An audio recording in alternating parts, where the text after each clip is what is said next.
નમસ્કાર, CN live Gujarati ન્યૂઝમાં આપનું સ્વાગત છે। સમાચારમાં વાત કરીએ તો મુંબઈમાં યોજાયેલ પ્રથમ લતા દીનાનાથ મંગેશકર પુરસ્કારમાં હાજર રહ્યા પ્રધાનમંત્રી શ્રી નરેન્દ્રભાઈ મોદી। 80 सालों से 24 अप्रैल का दिन मनाया जाता है, पूरी श्रद्धा से नमन किया जाता है, लेकिन ये पता नहीं था कि ये भी दिन आएगा कि बीच में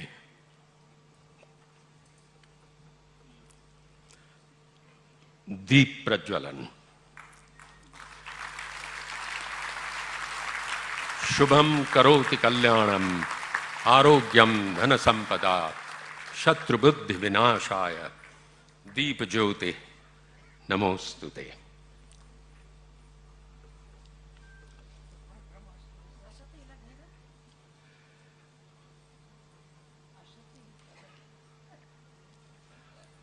मंगेशकर परिवार एवं आदरणीय प्रधानमंत्री जी आपके साथ बैठने आ रहे हैं।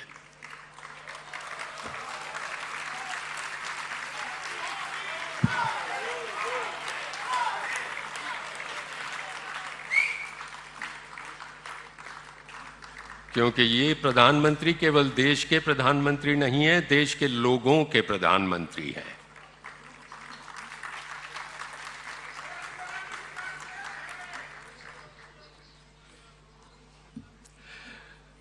देवियों और सज्जनों, मेरी नजर में कम से कम एक मंगेशकर ने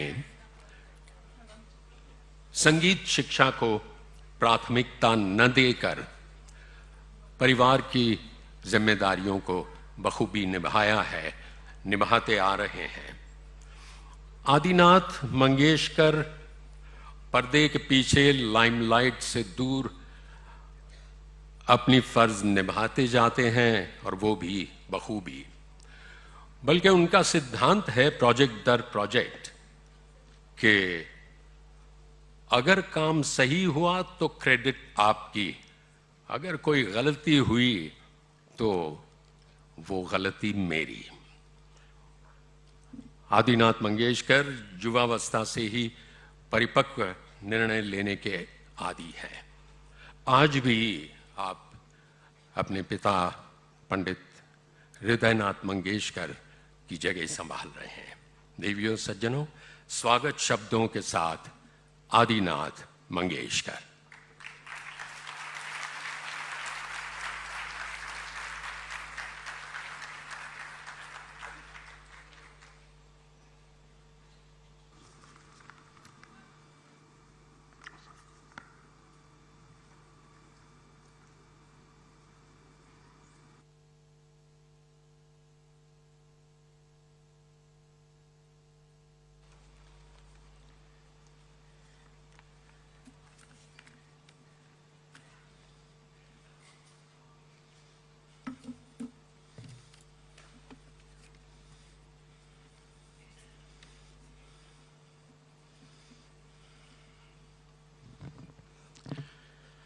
Namaskar. A very warm welcome to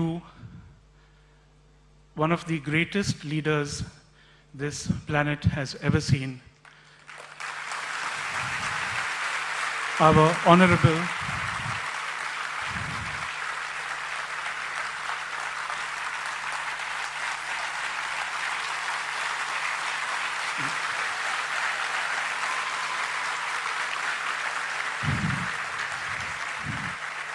and most beloved Prime Minister, the truly one and only Gurudev Yuga Purush, Shri Narendra Damodar Das Modi.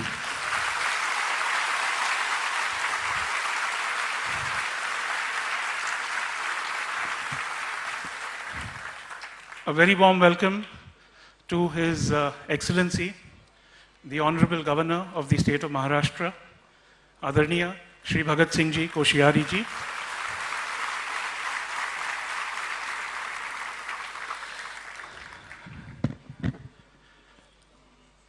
I'm sure the audience will understand what kind of emotions I'm going through. It is so overwhelming to be in the presence of Gurudev, honestly.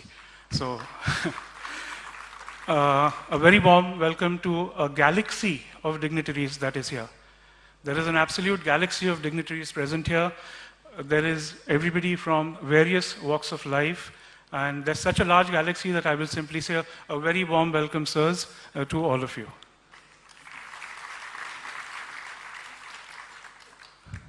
All these years, it was my father, Pandit Hridaynath Mangeshkar ji, who would always deliver the welcome address and give a little bit of information about our trust.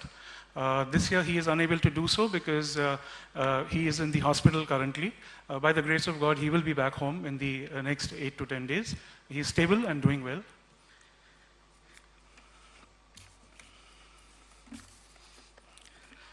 The Master Dinanath Mangeshkar Smriti Pratishthan is a registered public charitable trust, registered in the year 1988 with the Charity Commissioner in Pune. The funds have been collected by none other than Honorable Didi herself, and that is how the trust was born and the trust was formed. One of the activities of this trust is that on the 24th of April every year, the Memorial Day, जिसे हम पुण्य तिथि कहते हैं, is to be celebrated or let's say commemorated or marked with a function. For 79 years, without break, this tradition has carried on. And for 79 years, Didi herself was at the helm of affairs and she conducted everything.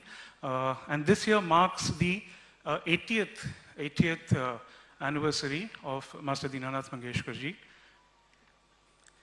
The trust felicitates with Master Dinanath Mangeshkar Awards various legends from various fields.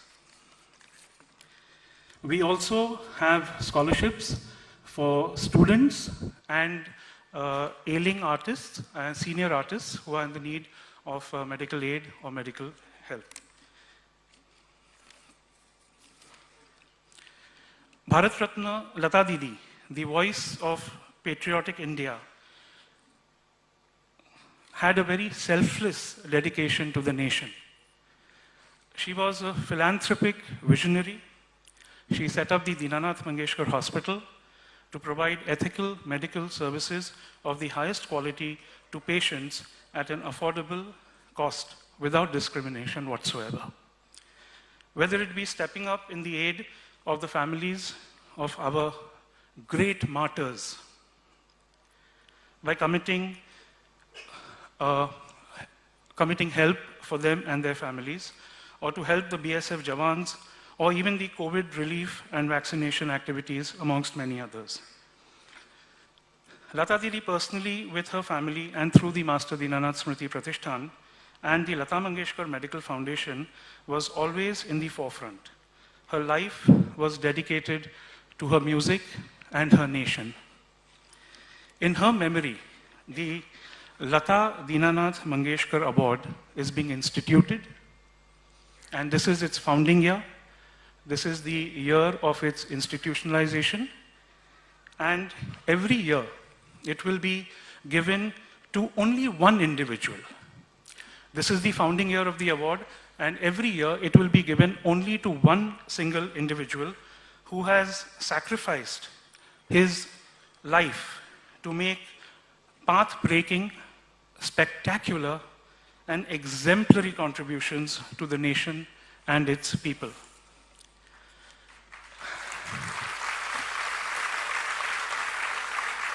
There can't be another name for this.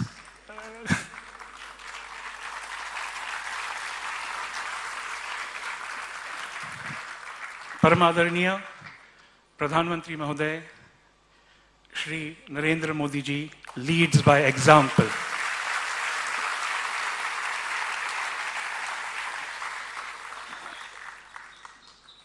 He is an international statesman who has made India a world leader. The spectacular progress Yes, yes, don't hold back. It's, he has made India a world leader.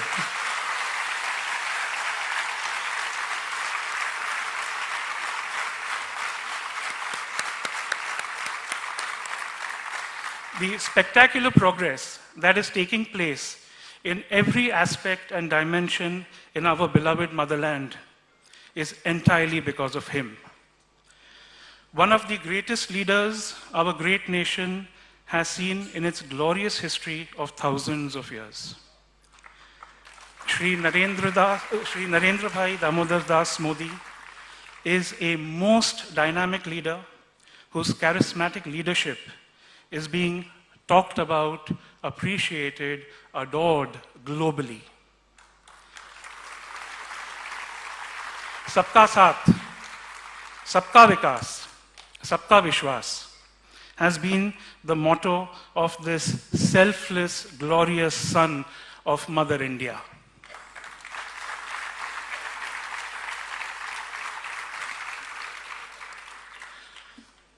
Sir, on behalf of the entire Mangeshkar family, sir, and the entire Master Dinanath Mangeshkar Smriti Pratishthan, and the entire Lata Mangeshkar Medical Foundation, sir, sir हम लोग धन्य हैं, हम लोग कृतकृत्य हैं कि आपने हमारा आमंत्रण स्वीकारा और आप यहाँ स्वयं पधारे.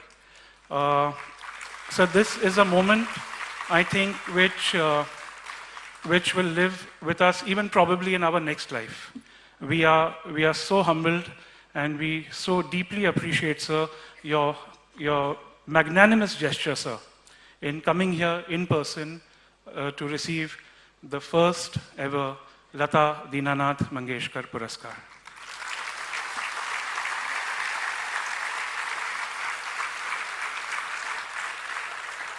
Yet again, a very warm welcome to every single individual. Everybody is an invitee, so a warm welcome to everybody.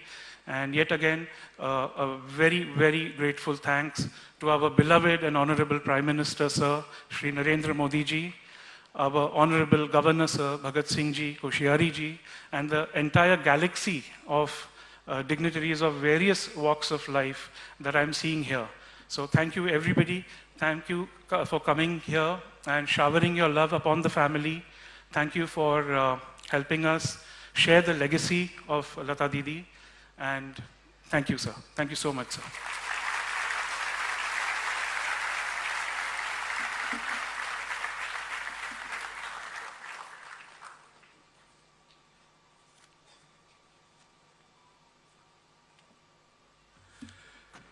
देवी और सज्जनों, मैं यहां पहली बार पोडियम पर आया आज, तो मुझे कुछ आभास सा हुआ कि अभी पीछे से महीन सी मीठी सी आवाज आएगी और शरारत के अंदाज में पूछेगी, आपको सॉन्ग लिस्ट मिल गया ना? क्योंकि आज अगर वो होती तो ये मेरा उनके साथ 143वां कार्यक्रम होता.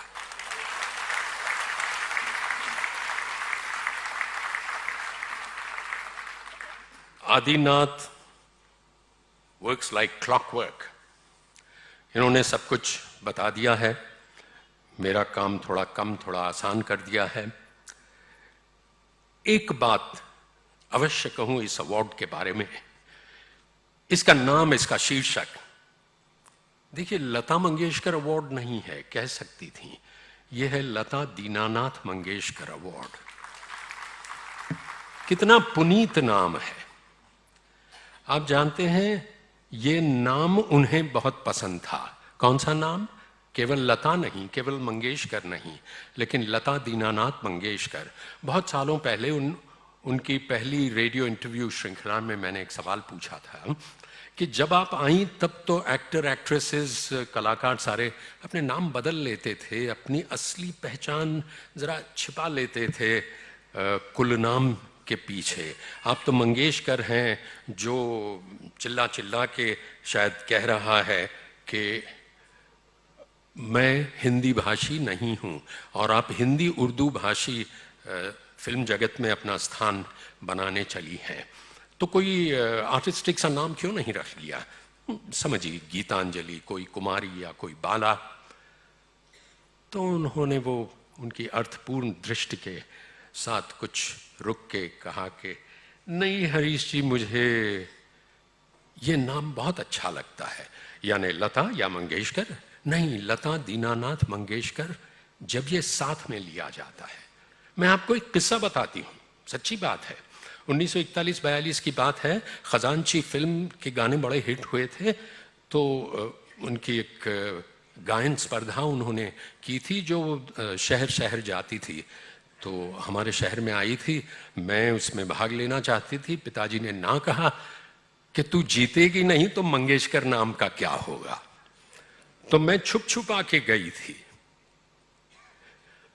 मुझे ये तो याद नहीं है कि मेरे गाने पर कितनी तालियां पड़ी, हालांकि उनको पहला पुरस्कार मिला था। लेकिन मुझे ये अच्छी तरह याद है, जब बच्चे स्टेज पर उनको बुलाया जाता और पूछा जाता कि तुम्हारा नाम क्या है, तो मैंने बड़े गर्व से कहा, लता दीनानाथ मंगेशकर। और हरीश जी, जो तालियां पड़ी उसकी गूंज अभी तक मेरे कानों में है। तो और उन्होंने इस नाम के बारे में यह भी कहा कि वो प्रतियोगिता थी खजांची फिल्म के लिए, जिनके म्यूजिक डायरेक्टर थे मास्टर गुलाम हैदर। और तब मैं कहाँ जानती थी कि अभी 10 साल के अंदर वो मेरे जीवन को, मेरे करियर को एक नया मोड़ देने वाले हैं। यूं समझिए, ये खजांची और वो प्रतियोगिता तो मेरे जीवन में एक कुंडली बनकर आ गई। मुझे ये बताया गया है कि मैं आपसे कुछ ऐसी बातें साझा करूं जो कम जानी गई हों, और मुझे सौभाग्य से इसका अवसर मिला है। देखिए, लता मंगेशकर के बारे में सब कोई सब कुछ जानता है, लेकिन अगर किसी व्यक्ति को सही तरीके से जानना है तो उसके स्वभाव की बारीकियां जाननी पड़ेंगी। और लता जी के स्वभाव में कुछ ऐसी चीजें थीं जो उनके महाव्यक्तित्व के अंचरे के नीचे छुप जाती थीं, दब जाती थीं। आप जानते हैं, एक था गुस्सा। उनकी नाक पर गुस्सा रहता था। बहुत कम लोग ये जानते हैं, फिल्म इंडस्ट्री में भी। तो उन्होंने क्या किया? उन्होंने कहा कि देखिए, श्रीमद् भगवत गीता के बारे में बहुत कहते हुए सुना जाता है कि ये कोई इसे धार्मिक पुस्तक न समझें, ये तो जीवन जीने की कला की मार्गदर्शिका है। लेकिन कितने लोग उसमें जो गुण दिए गए हैं वो आत्मसात करते हैं? मैंने किए हैं कम से कम 2 श्लोक, and they are very relevant today. उन्होंने कहा, एक श्लोक है, क्रोधात् भवति सम्मोह सम्मोहात् स्मृति विभ्रम, कि क्रोध सम्मोहन पैदा करता है और वो विनाश की तरफ ले जाता है। कहा, जब भी मुझे गुस्सा आता मैं चुप होकर उस श्लोक का पठन करती, और उसकी वजह से उन्होंने अपने क्रोध को उपेक्षा में तब्दील कर दिया। लता जी के बारे में कहा जाता था कि लता जी के तुणीर में, तरकश में सबसे तीक्ष्ण शस्त्र अगर कोई था तो वो था उपेक्षा, इग्नोर अ पर्सन। अगर आसपास वाले किसी ने कोई गलती की है तो उसे डर इस बात का नहीं लगता था कि लता जी क्या कहेंगी, डर ये लगता था कि कुछ भी नहीं कहेंगी।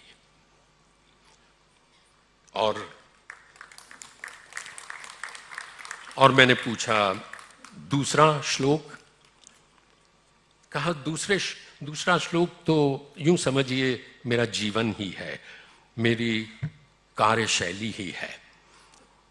और आप जानते हैं, बाय द वे, ये मेरी बात हो रही थी उनसे उनके आखिरी कोई 1 महीने में, जब अंतिम बार वो अस्पताल गई, उससे 15 दिन पहले मुझे बुलाया था और कमरे में बैठ के दुनिया भर की चीजों के बारे में बस बतियाती रही। उनको हंसने का और बतियाने का बहुत शौक था।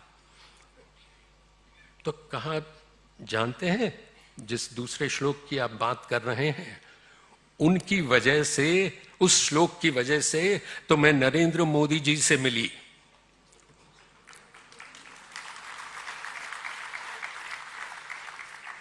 मैं नहीं जानता कि आदरणीय प्रधानमंत्री ये जानते हैं या नहीं। और वो श्लोक है, बुद्धि युक्तो जहाती है उभे सुकृत दुष्कृते तस्मात् योगाय युज्यस्व। और उसका मुख्य भाग है योग कर्मसु कौशलम।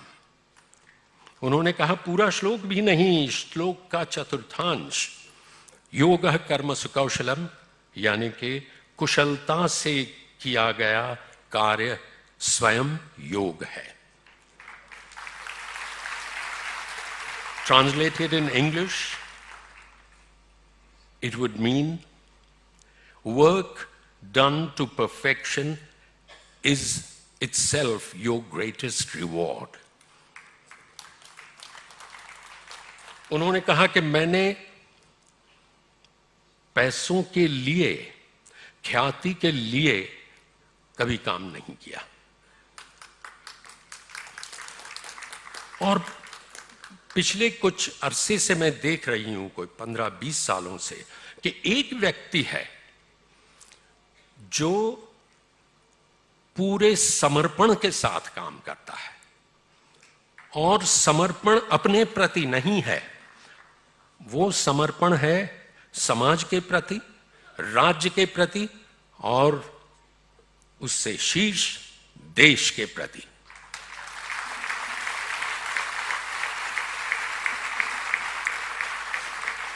आपको पता है, जब मोदी जी से किसी ने पूछा था कि आपकी दिनचर्या क्या है, what is your typical day, आप सुबह क्या खाते हैं, जिस तरह से अर्जुन ने पूछा था ना, स्थित प्रज्ञ से का भाषा, तो मोदी जी ने जवाब दिया था, सुबह उठ के पहले तो मैं 1-1.5 किलो गालियां खाता हूं। ये तो हंसी की बात हुई। उन्होंने कहा, लता जी ने कहा, इतना विरोध होने के बावजूद वो उस विरोध का जवाब गुस्से में नहीं देते, वो अपना काम करते रहते हैं।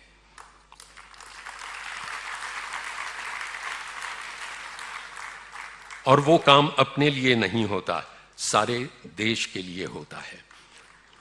आज का ही दिन ले लीजिए, मैं अचंभित हूं, सुबह 11 बजे मन की बात, उसके बाद जम्मू में पंचायत के साथ मीटिंग्स, कितने सारे निर्णय लिए, स्पीच दी, शाम को यहां। मेरा ऐसा ख्याल है अभी तो रात होने में 6 घंटे उनके लिए बाकी है।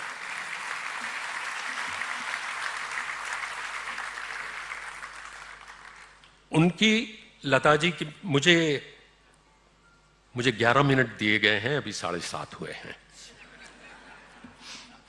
उनकी, लता जी की दूसरी एक खासियत, जिसे कहें स्वभाव की बारीकी, वो थी सेंस ऑफ ह्यूमर, शरारत, खिलंदड़ापन। जिसे कहेंगे किसी भी चीज में से निर्दोष हास्य ढूंढना। आप चाहें तो मैं 2-3 ऐसे ही निर्दोष आपको उदाहरण दे सकता हूं। इसमें मिमिक्री भी शामिल है उस निर्दोष हास्य में। राजेश रोशन की एक रिकॉर्डिंग हो रही थी बहुत अरसे पहले। मैं किसी कारण के साथ था महबूब स्टूडियो में। तू मुंह न मोड़, तू ये न कर, तू वो न कर, ऐसा कोई 3-4 छोटे बहर की कविता थी। तो रिहर्स करते हुए, गाना उठाते हुए उन्होंने मुझे चुपके से कहा कि ऐसा लगता है एक लड़की 3-4 अपने बॉयफ्रेंड से कुछ कह रही है, तू ये मत कर, तू ये मत कर, तू ये मत कर, गाना खत्म होने के बाद तय करती हूं। और उसी मस्ती में सीखा गाना, उसी मस्ती में गाया। मैंने कहा लता जी यहां लगभग 45-50 म्यूजिशियंस हैं, आपको लाइव गाना है। हाँ तो क्या हुआ। और राजेश रोशन का कमेंट था उसके बाद, उनको पता नहीं था कि ये मजाक चल रहा है, दीदी आज तो आपने बहुत ही अच्छा गाया। वॉशिंगटन डीसी में मैंने पहली बार लता जी के लिए विदेश में मैं शो एंकर कर रहा था। 1980 की बात है, तब भी आतंकवाद ने अपने पैर पसारने शुरू किए थे और there was a bomb scare in JFK Center for the Performing Arts. और एक वो शो था जो अपवाद स्वरूप देर से शुरू हुआ, कोई 25 मिनट देर से, लेकिन एहतियातन एक बड़ा सा श्वान हमारे साथ जहां सारे आर्टिस्ट बैठे थे छोड़ा गया कि भाई ये ध्यान रखेगा, वो कुछ होगा तो ये बताएगा। तो हम लोग सब इंतजार में बैठे थे कि कब पर्दा खुले, शुरू हो। लता जी अपनी पायल ठपकारती हुई वहां बैठी थी और कहा कि एक ख्याल आता है, बाहर तो हड़बंग मचा हुआ है, एक टिकट नहीं मिल रहा, सुना है ब्लैक भी हो रहा है, वो भी अमेरिका में, और ये जनाब यहां पसर के पड़े हैं कलाकारों के बीच में। कहीं इसको हमारे गाने अच्छे लगे तो अपनी भाषा में तारीफ न करे। और मेरे साथ एक बहुत शरारत की थी। इंटरनेशनल फ्लाइट्स में मेरा चेक्ड इन बैगेज बहुत देर से आता था, खो जाता था, और इसकी मुझे बड़ी शर्म होती थी, बड़ी झेंप लगती थी। मैंने जिम्बाब्वे, हरारे जिम्बाब्वे से मुंबई आ रहे थे हम, साउथ अफ्रीका से होते हुए, सबका सामान आया, मेरा नहीं आया। और मुझे काटो तो खून नहीं, कितना बुरा लगता है कि बार बार मेरे ही साथ होता है। But Lata ji didn't take it so seriously, लेकिन फिर भी वो शरारत तो थी ही। तो उनको पता नहीं था मैं सुन रहा हूं, क्योंकि उनकी आवाज में ऐसा, जैसे मराठी में फेंक कहते हैं, ऐसा प्रक्षेपण है, ऐसा प्रोजेक्शन है कि धीमे से बोलें फिर भी दूर तक उस दिशा में, यानी कि माइक को सीधे टकराए। तो मैंने सुन लिया। उन्होंने अपने भांजे योगेश से कहा कि ऐसा कर, तू हरीश जी से कह कि वहाँ लॉस्ट एंड फाउंड में जाएं और एक गाना गाएं, मेरा कुछ सामान तुम्हारे पास पड़ा है, तो मिल जाएगा सामान। ये बातें चलती रहेंगी। उनके स्वभाव की एक गहरी बात सिर्फ बताता चलूं कि वो भली थीं, भोली नहीं थीं। मदद करने के लिए सदैव तैयार रहती थीं। मुझे याद है एक बांसुरी वादक, शब्द तो शायद आज सरकार अलाउ नहीं करती, कुछ हमारे समाज में कुछ निम्न कक्षा में जीने वाला वो लड़का था, लेकिन बहुत अच्छा बांसुरी वादक था। तो यूं समझिए कि उनके लिए लड़ाई शुरू कर दी। म्यूजिशियंस एसोसिएशन में बात की, रिकॉर्डिंग्स में बात की, अपने लिए जहां जहां होते थे उनको ले जाती थी। और लोग ताना कसते थे कि क्यों ऐसा करना चाहिए, इतने अच्छे अच्छे बड़े हैं। बहरहाल म्यूजिशियन एसोसिएशन की बात है, उन्होंने उसमें भी बड़ी मदद की थी। अगर लक्ष्मीकांत प्यारेलाल ने शुरुआत की अपनी म्यूजिक डायरेक्शन में तो वो भी उनकी वजह से। अरे 84 साल में उन्होंने एक युवा कंपोजर शमीर टंडन को म्यूजिक डायरेक्टर बनाया कि अगर तुम प्रामाणिकता से काम करोगे मैं तुम्हारे साथ हूं, और मैंने तुम्हारी धुनें सुनी हैं, बहुत अच्छी हैं। लेकिन अन्याय कभी नहीं सहती थी, और वो कब से लेकर जब वो कोल्हापुर में, अभी तो 48-49 का साल भी नहीं आया था जिसने उन्हें शीश तक पहुंचाया। चलिए हम इतनी, let's end on a lighter note. उनकी 80वीं सालगिरह पर एक गीतकार ने श्री कृष्ण से एक छोटी सी शिकायत की थी कि रात मेरे सपने में आए कृष्ण मुरारी, पांव पकड़कर उनके मैंने पूछा, हे गिरधारी, तुमने कहा था हर युग में आओगे कष्ट मिटाने, इस युग में ना आए तुम क्या भूले वचन पुराने। बोले वचन न भूला, न भूला पीड़ पराई, मैंने अपने बदले अपनी बंसी है भिजवाई।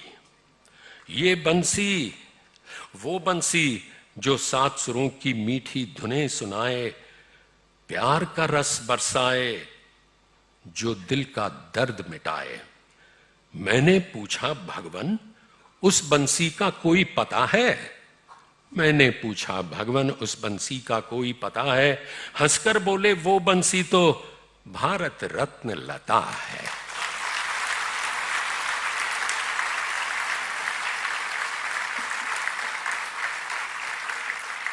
देवी और सज्जनों, जब वो 6 फरवरी के मनहूस दिन, वो जो 4 घंटे हम नज़ारा देख रहे थे उनका प्रभु कुंज से शिवाजी पार्क जाना, तब मेरी कल्पना में कुछ आया। मैंने कहा ये तो यूं धीमे धीमे जा रही हैं, वो तो हम पामर मानव हैं, इसलिए वो तो कब की वहां पहुंच गई होंगी, वहां पहुंची होंगी, अपने मुकेश भैया से मिली होंगी, मदन मोहन जी, मदन भैया मिले होंगे, और तभी उन्होंने कहा होगा कि लेकिन रुको, पहले मैं खेमचंद प्रकाश जी और मास्टर गुलाम हैदर को नमस्कार कराती हूं। फिल्म इंडस्ट्री में तो वो मेरे गुरु हैं, और तभी उनके बाएं कंधे पर किसी का स्नेह भरा हाथ पड़ा होगा। मुड़ के देखा होगा उन्होंने, बाबा थे। शायद कहा होगा बाबा ने, ताता बाबा चल तुला नवी चीजा शिकवतो।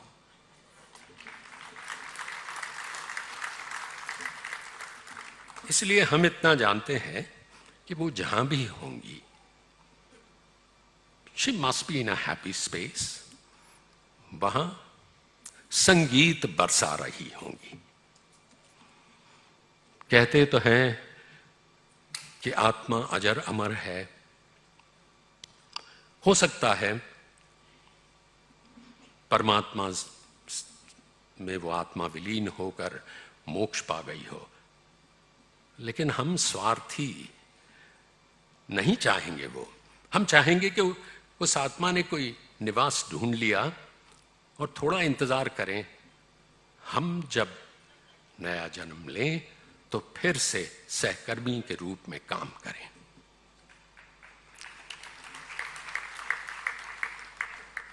देखा लता जी, हम आपको बहुत याद कर रहे हैं, आप भी हमें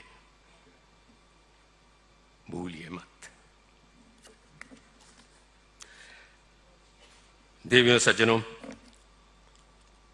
बहुमुखी प्रतिभा संपन्न पिता की बहुमुखी प्रतिभा संपन्न पुत्री उषा मंगेशकर। विविध भाषाओं की फिल्मों में अग्रणी गायिका, संवेदनशील चित्रकार और सबसे ऊपर परिवार की जिम्मेदार सदस्य, अब सबसे वरिष्ठ मंगेशकर। उषा जी से अनुरोध है, अपना मनोगत कहें।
आदरणीय प्रधानमंत्री श्री नरेंद्र भाई मोदी जी, मैं आपको प्रणाम करती हूँ और यहाँ उपस्थित अतिथियों का स्वागत करती हूँ।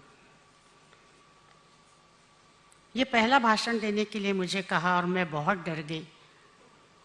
मैं एक छोटी सी गायिका हूँ, मैं वक्ता नहीं हूँ। गलती हुई तो आप मुझे संभाल लीजिएगा।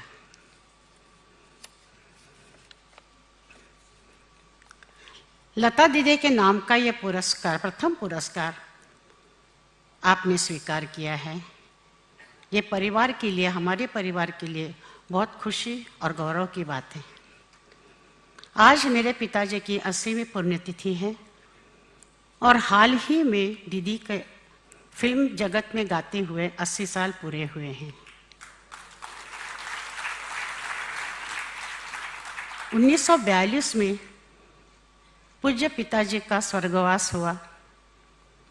हमारे पिता गए और 13 साल की दीदी छोटे बाबा बनकर खड़ी हुई और सारे परिवार का बोझ अपने कंधे पे लिया। वो फिल्मों में बाल कलाकार के नाम से काम करने लगी। कुछ सालों बाद उसने पार्श्व गायन शुरू किया, फिर उसने पीछे मुड़कर नहीं देखा। 14 साल की दीदी पिताजी के पुण्यतिथि मनाने लगी। कई दिग्गज कलाकार जैसे पंडित रविशंकर जी, खां साहब बड़े गुलाम अली खां साहब आमिर खां साहब, पंडित कुमार गंधर्व जी, ऐसे बहुत सारे कलाकारों ने पिताजी के पुण्यतिथि पर अपने अपूर्व कला का प्रदर्शन किया। ये सिलसिला आज तक चल रहा है।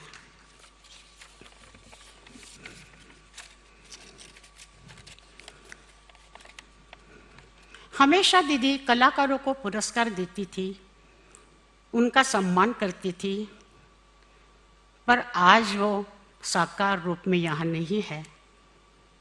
पर हम ये मानते हैं कि दीदी हमारे साथ उपस्थित है और ये समारोह देख रही है। मैं आपको धन्यवाद देती हूँ कि इतने व्यस्त होने के बावजूद दीदी के प्रति प्रेम और स्नेह के लिए आप मुंबई आए और ये पुरस्कार स्वीकार करने के लिए सम्मति दी। हम सब हृदय से आपके आभारी हैं, बहुत बहुत आभारी हैं। नमस्कार, जय हिंद, जय Maharashtra.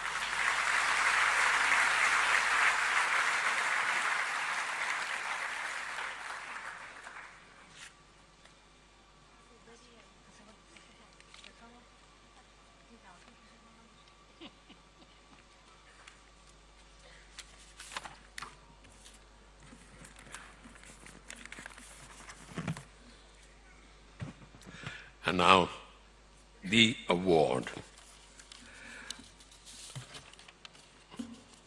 I'm privileged to read the citation. Shri Mangesh, Master Dinanath Smriti Pratishthan, 80वां पुण्यतिथि दिन। आज चैत्र कृष्ण नवमी शुभकृत नाम संवत्सर शके 1944 रविवार दिनांक 24 अप्रैल 2022 के मंगल दिन सुश्री लता दीनानाथ मंगेशकर सर्वप्रथम पुरस्कार भारत के विश्वमान्य प्रधानमंत्री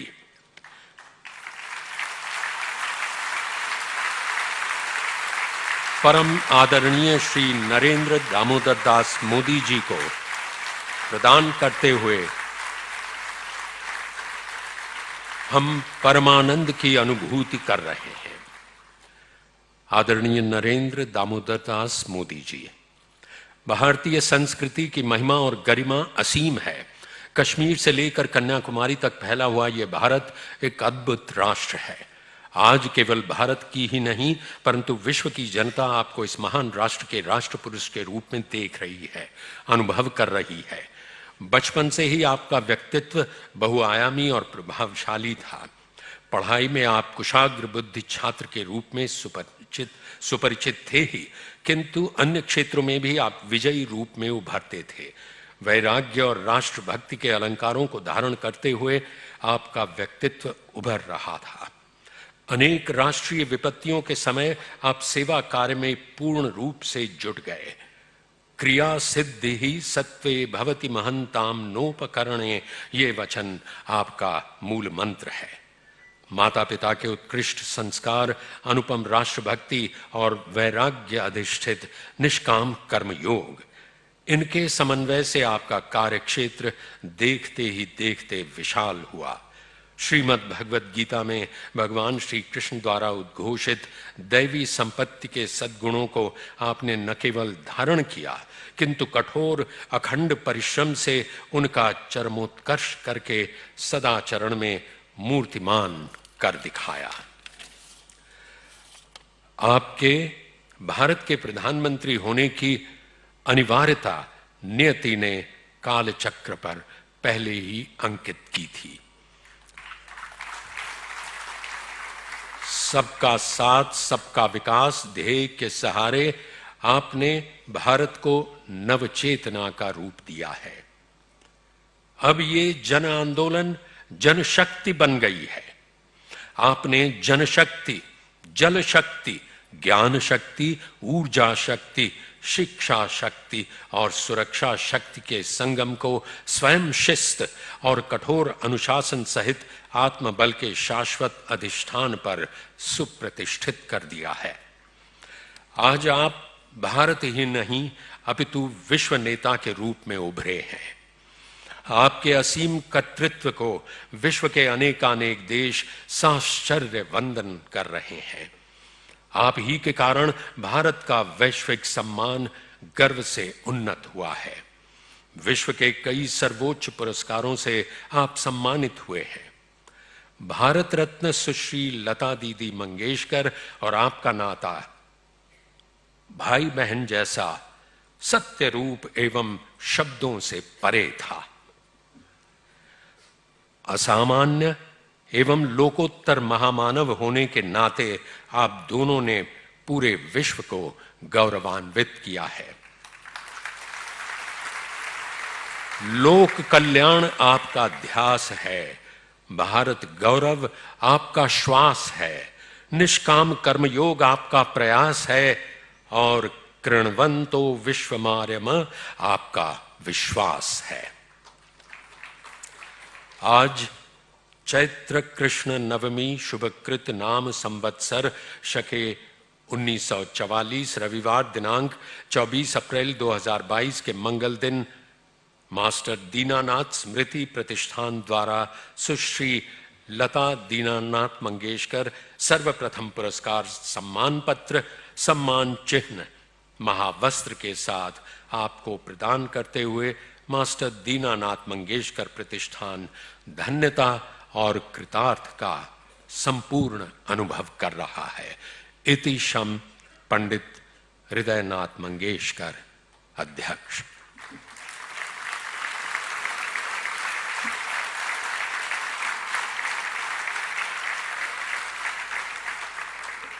आदरणीय प्रधानमंत्री जी से अनुरोध है कि आप ये पुरस्कार ग्रहण करने मंच पर पधारें। साथ ही मंगेशकर कुटुंब के सदस्य मीनाताई खड़ीकर, श्रीमती आशा भोसले और आदिनाथ मंगेशकर।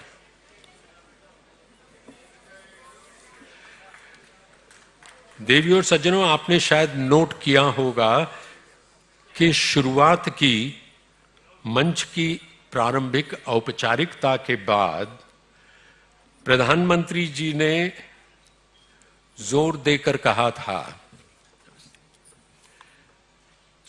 कहा था कि मैं नीचे बैठूंगा, मैं प्रेक्षकों के साथ बैठूंगा, क्योंकि मुझे पुरस्कार स्वीकार करना है जन सामान्य के रूप में। He didn't want to receive the award from the exalted perch of a PM, but only as a common citizen. इसलिए इस असाधारण अलंकरण लता दीनानाथ मंगेशकर पुरस्कार के लिए मैं अनुरोध करता हूं सामान्य भारतीय नागरिक श्री नरेंद्र मोदी जी से कि वे ये पुरस्कार स्वीकारें।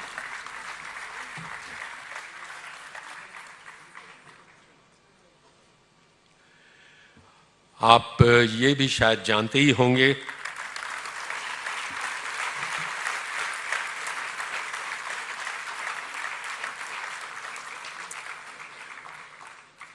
कि औपचारिक अभिवादन के अलावा हमारे प्रधानमंत्री कोई पुरस्कार स्वीकार नहीं करते, लेकिन सारे देश की दीदी भारत रत्न लता मंगेशकर के लिए उन्होंने ये अपवाद स्वीकारा है।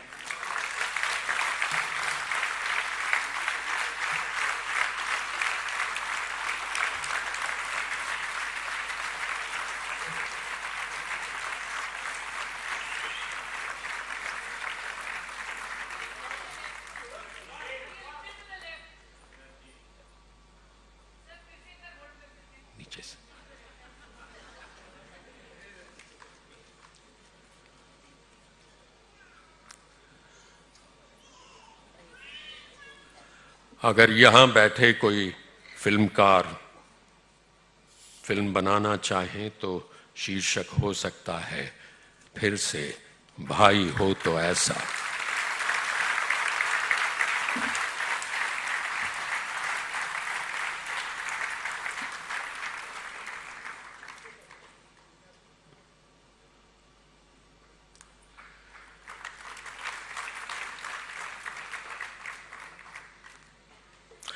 देवियों सज्जनों, ऐसे जटिल कार्यक्रमों की तैयारियां बड़े नियोजित ढंग से की जाती हैं।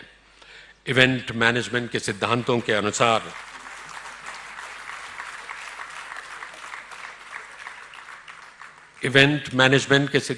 अनुसार मिनट टू मिनट सूची तैयार की जाती है, किसे कब आना है, कितने मिनट तक बोलना है।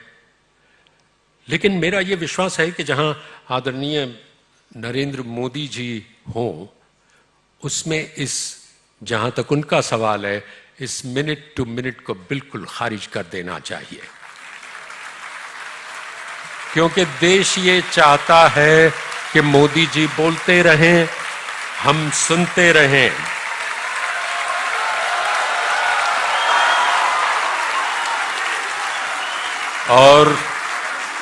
और वो इसलिए कि जो वो बोलते हैं वो करके दिखाते हैं, और जो वो करते हैं वो देश के हित में होता है।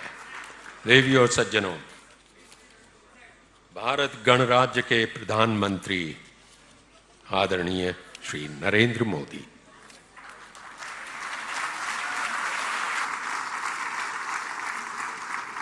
श्री सरस्वती नमः।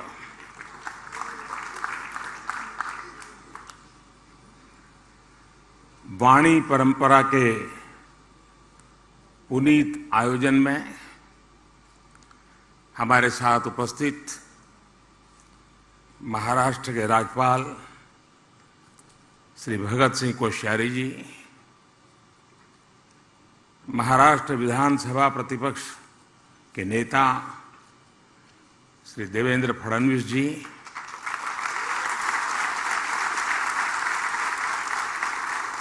महाराष्ट्र सरकार में मंत्री श्री सुभाष देसाई जी, आदरणीय उषा जी, आशा जी, आदिनाथ मंगेशकर जी, मास्टर दीनानाथ स्मृति प्रतिष्ठान के सभी सदस्यगण, संगीत और कला जगत के सभी विशिष्ट साथियों, अन्य सभी महानुभाव, देवी और सज्जनों, इस महत्वपूर्ण आयोजन में आदरणीय हृदयनाथ मंगेशकर जी को भी आना था, लेकिन जैसे अभी आदिनाथ जी ने बताया, तबीयत ठीक नहीं होने की वजह से वो यहां नहीं आ पाए। मैं उनके जल्द स्वस्थ होने की कामना करता हूं। साथियों,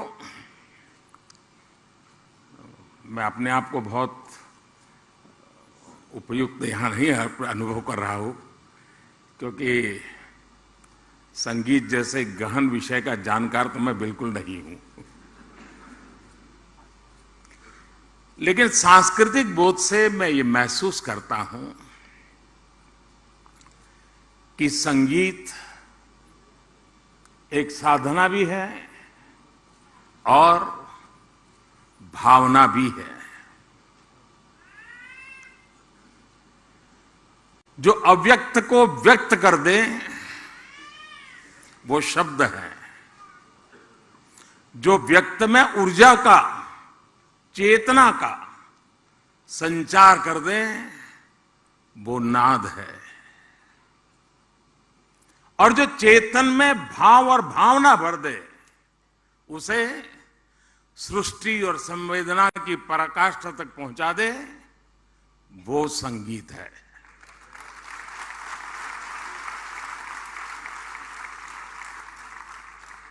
आप निस्पृह बैठे हो, लेकिन संगीत का एक स्वर आपकी आंखों से आंसू की धारा बहा देता है। ये सामर्थ्य होता है। लेकिन संगीत का स्वर आपको वैराग्य का बोध करा सकता है। संगीत से आप में विरस भरता है। संगीत मातृत्व और ममता की अनुभूति करवा सकता है। संगीत आपको राष्ट्रभक्ति और कर्तव्य बोध के शिखर पर पहुंचा सकता है। हम सब सौभाग्यशाली हैं कि हमने संगीत की इस सामर्थ्य को, इस शक्ति को लता दीदी के रूप में साक्षात देखा है। हमें अपनी आंखों से उनके दर्शन करने का सौभाग्य मिला है, और मंगेशकर परिवार पीढ़ी दर पीढ़ी इस यज्ञ में अपनी आहुति देता रहा है। और मेरे के लिए तो यह अनुभव और भी कहीं बढ़कर रहा है। अभी कुछ सुर्खियां हरीश जी ने बता दी, लेकिन मैं सोच रहा था कि दीदी से मेरा नाता कब से कितना पुराना। तो दूर जाते जाते याद आ रहा था कि शायद 4-4.5 दशक हुए होंगे, सुधीर फड़के जी ने मुझे परिचय करवाया था।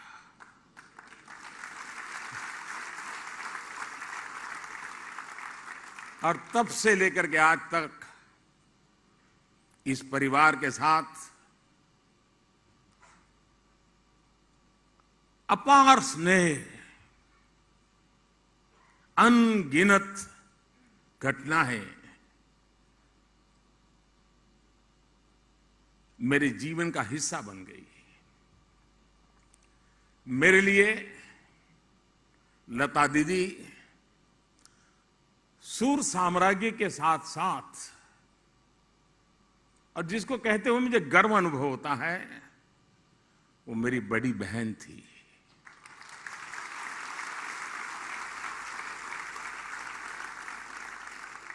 पीढ़ियों को प्रेम और भावना का उपहार देने वाली लता दीदी,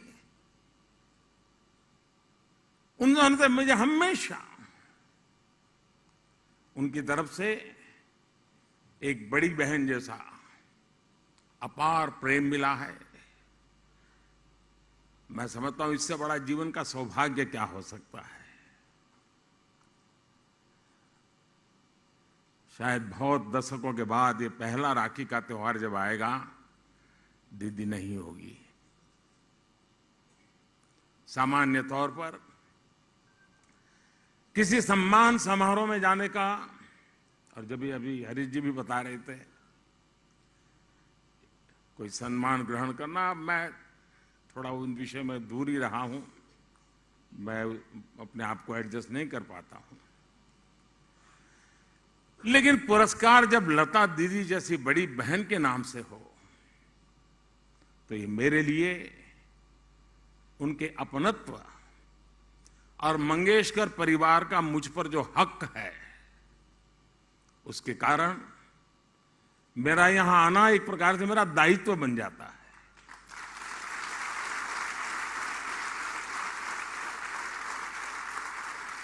और ये उस प्यार का प्रतीक है। और जब आदिनाथ जी का संदेश आया, मैंने, मेरे क्या कार्यक्रम है, मैं कितना बिजी हूं, कुछ पूछा नहीं। मैंने कहा भैया पहले हाँ कर दो। मना करना मेरे लिए मुमकिन ही नहीं है जी। मैं इस पुरस्कार को सभी देशवासियों के लिए समर्पित करता हूं।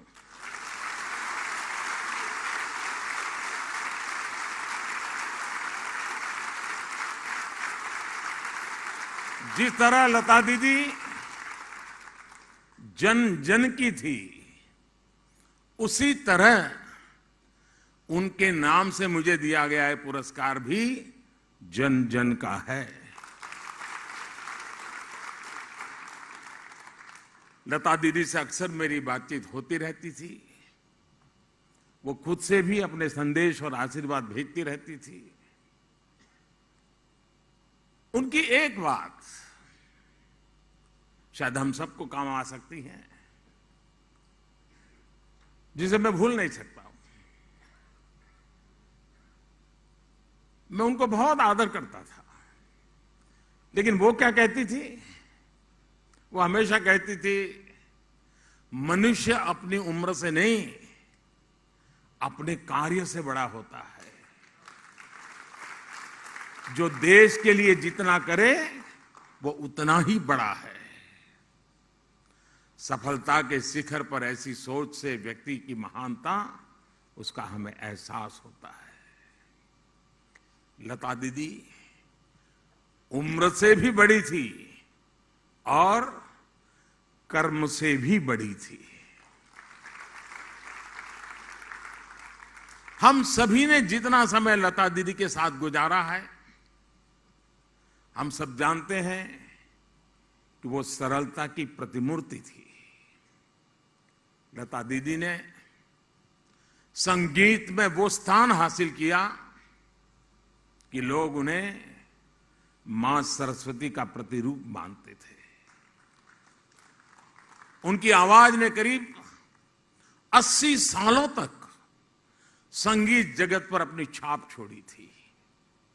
ग्रामोफोन से शुरू करें तो ग्रामोफोन से कैसेट, फिर सीडी, फिर डीवीडी, फिर पेन ड्राइव, ऑनलाइन म्यूजिक और एप्स तक संगीत और दुनिया की कितनी बड़ी यात्रा लता जी के साथ साथ तय हुई है।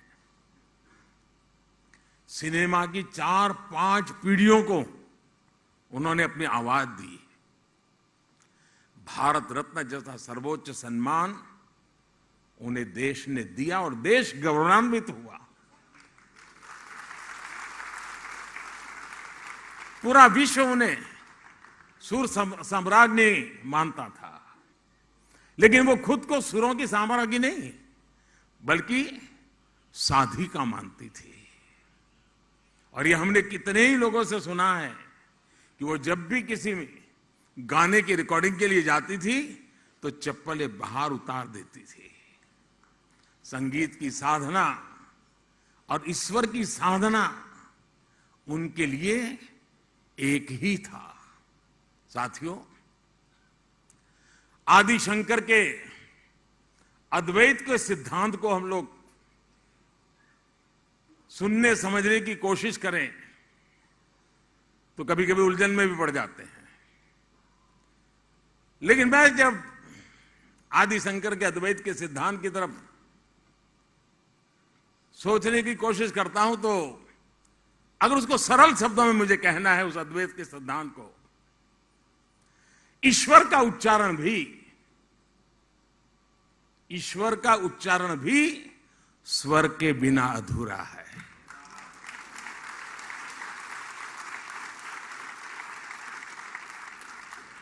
ईश्वर में स्वर समाहित है।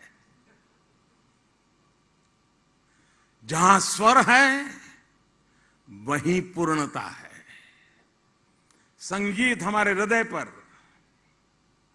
हमारे अंतर्मन पर असर डालता है। अगर उसका उद्गम लता जी जैसा पवित्र हो तो वो पवित्रता और भाव भी उस संगीत में घुल जाते हैं। उनके व्यक्तित्व का एक हिस्सा हम सब के लिए और खासकर युवा पीढ़ी के लिए एक प्रेरणा है। साथियों, लता जी की सशरीर यात्रा एक ऐसे समय में पूरी हुई जब हमारा देश अपनी आजादी का अमृत महोत्सव मना रहा है। उन्होंने आजादी के पहले से भारत को आवाज दी और इस 75 सालों की देश की यात्रा उनके सुरों से जुड़ी रही। इस पुरस्कार से लता जी के पिताजी दीनानाथ मंगेशकर जी का नाम भी जुड़ा है। मंगेशकर परिवार का देश के लिए जो योगदान रहा है उसके लिए हम सभी देशवासी उनके ऋणी हैं। संगीत के साथ साथ राष्ट्रभक्ति की जो चेतना लता दीदी के भीतर थी उसका स्रोत उनके पिताजी ही थे। आजादी की लड़ाई के दौरान शिमला में ब्रिटिश वायसराय के कार्यक्रम में दीनानाथ जी ने वीर सावरकर का लिखा गीत गाया था। ब्रिटिश वायसराय के सामने ये दीनानाथ जी ही कर सकते हैं और यूट्यूब पर कर सकते हैं। और उसकी थीम पर प्रदर्शन भी किया था। और वीर सावरकर जी ने यह गीत अंग्रेजी हुकूमत को चुनौती देते हुए लिखा था।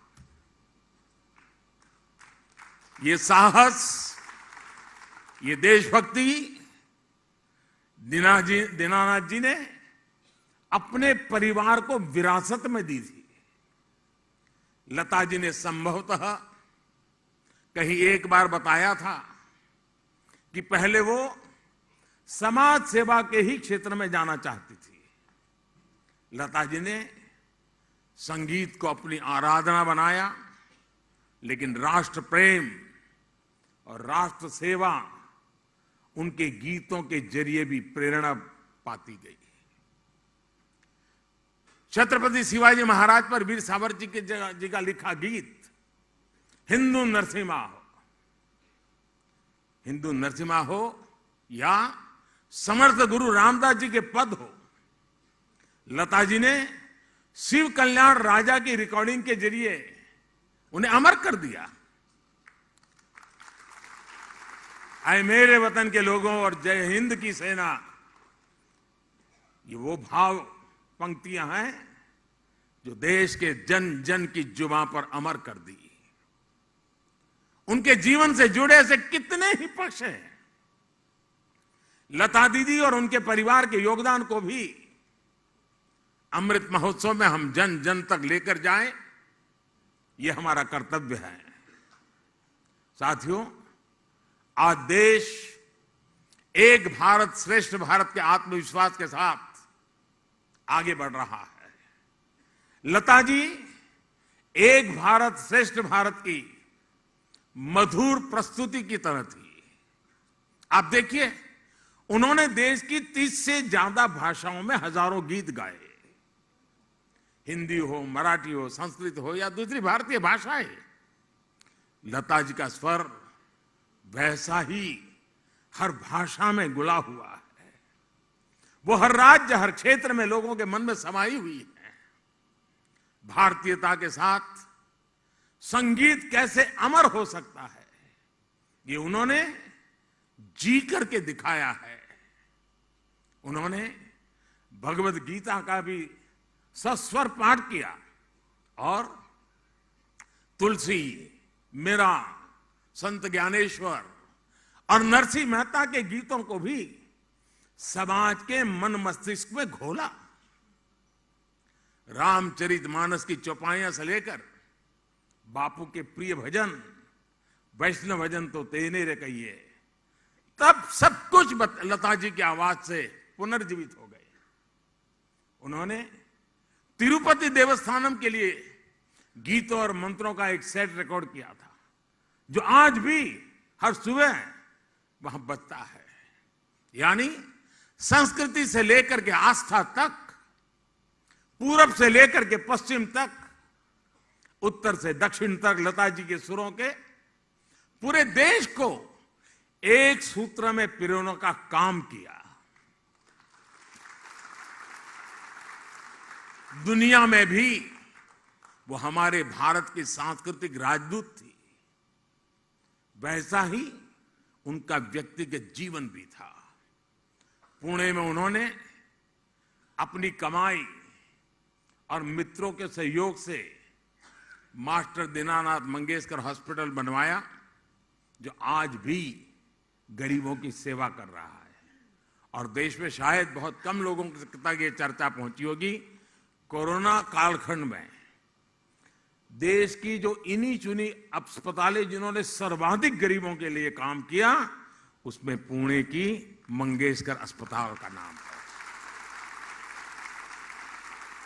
साथियों, आज आजादी के अमृत महोत्सव में देश अपने अतीत को याद कर रहा है और देश भविष्य के लिए नए संकल्प ले रहा है।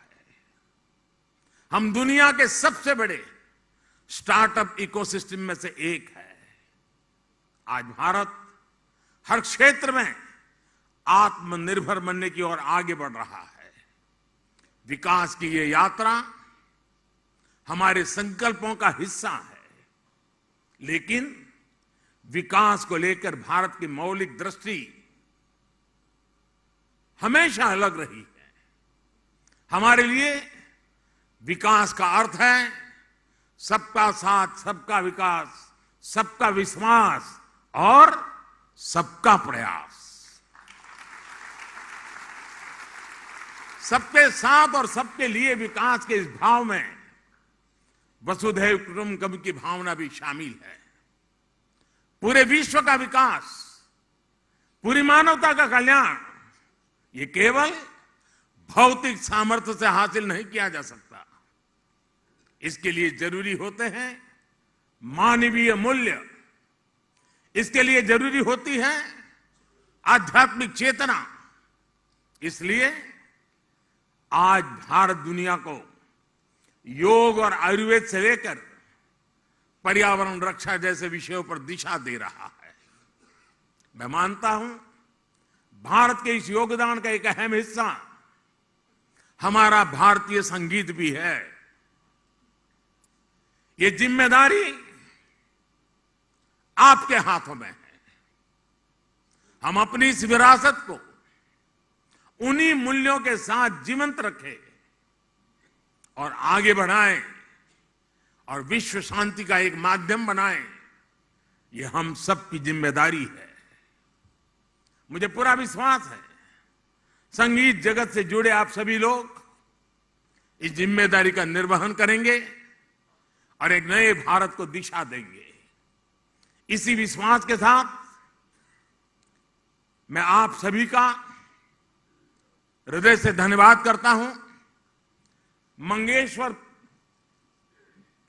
परिवार का भी मैं हृदय से धन्यवाद करता हूं कि आपने दीदी के नाम से इस प्रथम पुरस्कार के लिए मुझे चुना। लेकिन हरीश जी जब सम्मान पत्र पढ़ रहे थे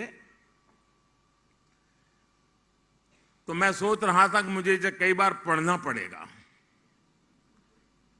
और पढ़ करके मुझे नोट बनानी पड़ेगी कि अभी मुझे इसमें से कितना कितना पाना बाकी है, अभी भी मेरे में कितनी कितनी कमियां हैं, उसको पूरा मैं कैसे करूं। दीदी के आशीर्वाद से और मंगेशकर परिवार के प्यार से मुझ में जो कमियां हैं उन कमियों को आज मुझे सम्मान पत्र के द्वारा प्रस्तुत किया है। मैं उन कमियों को पूरा करने का प्रयास करूंगा। बहुत बहुत धन्यवाद। नमस्कार।